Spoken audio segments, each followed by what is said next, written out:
യുഎസിൽ പഠനത്തിനെത്തുന്ന വിദേശ വിദ്യാർത്ഥികൾക്ക് ആശങ്ക സൃഷ്ടിക്കുന്ന പുതിയൊരു നിയമം ഡിപ്പാർട്ട്മെന്റ് ഓഫ് ഹോംലാൻഡ് സെക്യൂരിറ്റിയുടെ നേതൃത്വത്തിൽ അണിയറയിൽ ഒരുങ്ങുകയാണ്.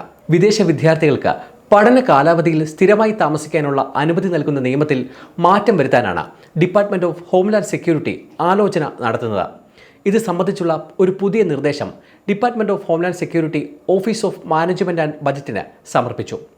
ഓഫീസ് ഓഫ് മാനേജ്മെന്റ് ആൻഡ് ബജറ്റിന്റെ അംഗീകാരത്തിന് ശേഷം ഈ നിർദ്ദേശം ഫെഡറൽ രജിസ്റ്ററിൽ പ്രസിദ്ധീകരിക്കും.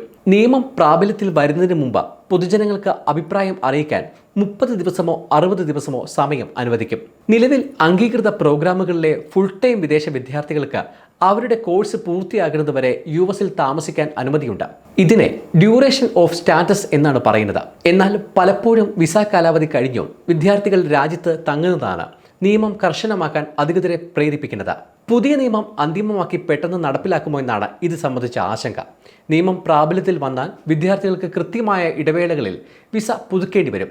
ഇത് കൂടുതൽ കാലതാമസത്തിനും സാമ്പത്തിക ബുദ്ധിമുട്ടുകൾക്കും അനിശ്ചിതത്വത്തിനും കാരണമാകുമെന്നാണ് വിദഗ്ധർ ചൂണ്ടിക്കാട്ടുന്നത്. ഡ്യൂറേഷൻ ഓഫ് സ്റ്റാറ്റസ് നിശ്ചിത കാലയളവിലേക്ക് മാറ്റാനാണ് ട്രംപ് ഭരണകൂടം ആഗ്രഹിക്കുന്നതെന്നാണ് വിദഗ്ധർ പറയുന്നത്. വിസയ്ക്ക് നിശ്ചിത കാലാവധി ഉണ്ടാകുന്നതോടെ വിദേശ വിദ്യാർത്ഥികൾക്ക് കൃത്യമായ ഇടവേളകളിൽ വിസ പുതുക്കുന്നതിനും അപേക്ഷിക്കേണ്ടി വരും. ഇത് കൂടുതൽ കാലതാമസത്തിലേക്കും സാമ്പത്തിക ബുദ്ധിമുട്ടുകളിലേക്കും അനിശ്ചിതത്വത്തിലേക്കും നയിച്ചേക്കാം. ഒരു ശരാശരി സ്റ്റാറ്റസ് എക്സ്റ്റൻഷൻ അപേക്ഷയ്ക്ക് കുറഞ്ഞത് കുറച്ച് മാസങ്ങളെടുക്കുമെന്നാണ് ഈ മേഖലയുമായി ബന്ധപ്പെട്ടവർ പറയുന്നത്. പുതിയ നിയമം പ്രാബല്യത്തിൽ വന്നാൽ വിദേശ വിദ്യാർത്ഥികൾ അനുഭവിക്കുന്ന അനിശ്ചിതത്വം വർദ്ധിക്കാനാണ് സാധ്യതയെന്നും അവർ സൂചിപ്പിക്കുന്നു. ഡ്യൂറേഷൻ ഓഫ് സ്റ്റാറ്റസിൽ വരുന്ന മാറ്റം രാജ്യത്ത് നിയമവിരുദ്ധമായി തുടരുന്നത് സംബന്ധിച്ച നയങ്ങളിലും മാറ്റം വരുത്തും.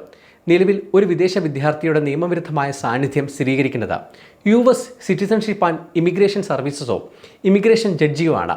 പുതിയ നിയമം പ്രാബല്യത്തിൽ വന്നാൽ ഇതിൽ മാറ്റം വന്നേക്കാമെന്നാണ് വിദഗ്ധരുടെ പക്ഷം. അതേസമയം പുതിയ നിയമം ഫെഡറൽ രജിസ്റ്ററിൽ പ്രസിദ്ധീകരിക്കുന്നതോടെ മാത്രമേ വിസ കാലാവധി എത്രയാണെന്ന് വ്യക്തമാകൂ. ഓരോ സെമസ്റ്ററിലോ വർഷത്തിലോ വിസ പുതുക്കേണ്ടി വരുമോ എന്ന് വ്യക്തമല്ല. അതേസമയം ട്രംപ് ഭരണകൂടം ഇത്തരത്തിലുള്ള നിയമം നടപ്പിലാക്കാൻ ഒരുങ്ങുന്നത് ഇതാദ്യമല്ല. 2020 സമാനമായൊരു നിർദ്ദേശം കൊണ്ടുവന്നെങ്കിലും അത് നടപ്പിലാക്കാൻ കഴിഞ്ഞിരുന്നില്ല. 2024 കണക്കുകൾ പ്രകാരം ഏകദേശം 4.2 ലക്ഷം ഇന്ത്യൻ വിദ്യാർത്ഥികളാണ് യുഎസിൽ പഠിക്കുന്നത്. പുതിയ നിയമം നടപ്പിലായാൽ ഇന്ത്യൻ വിദ്യാർത്ഥികൾക്ക് ഇത് പ്രതികൂലമാകും.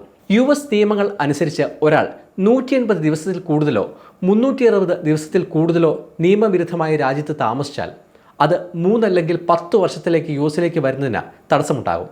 2023 കണക്കുകൾ പ്രകാരം വിദ്യാർത്ഥികളുടെയും എക്സ്ചേഞ്ച് വിസിറ്റർമാരുടെയും ഓവർസ്റ്റേ നിരക്ക്, അതായത് താൽക്കാലിക വിസയിൽ യുഎസിലെത്തി കാലാവധിക്ക് ശേഷം സ്വന്തം രാജ്യത്തേക്ക് മടങ്ങാതെ തുടരുന്നത് സംബന്ധിച്ച നിരക്ക് 3.6% മാത്രമാണ്. സമയം മലയാളം വാർത്തകൾ ഇനി ടൈംസ് ഓഫ് ഇന്ത്യ സൂപ്പർ ആപ്പിലും. ഇതിനായി പ്ലേ സ്റ്റോറിൽ നിന്നോ ആപ്പ് സ്റ്റോറിൽ നിന്നോ times of India app install ചെയ്യൂ. മലയാളം ഭാഷ തിരഞ്ഞെടുക്കൂ. വാർത്തകൾ ആസ്വദിക്കാം. എല്ലാം ഇനി സമയത്തിൽ.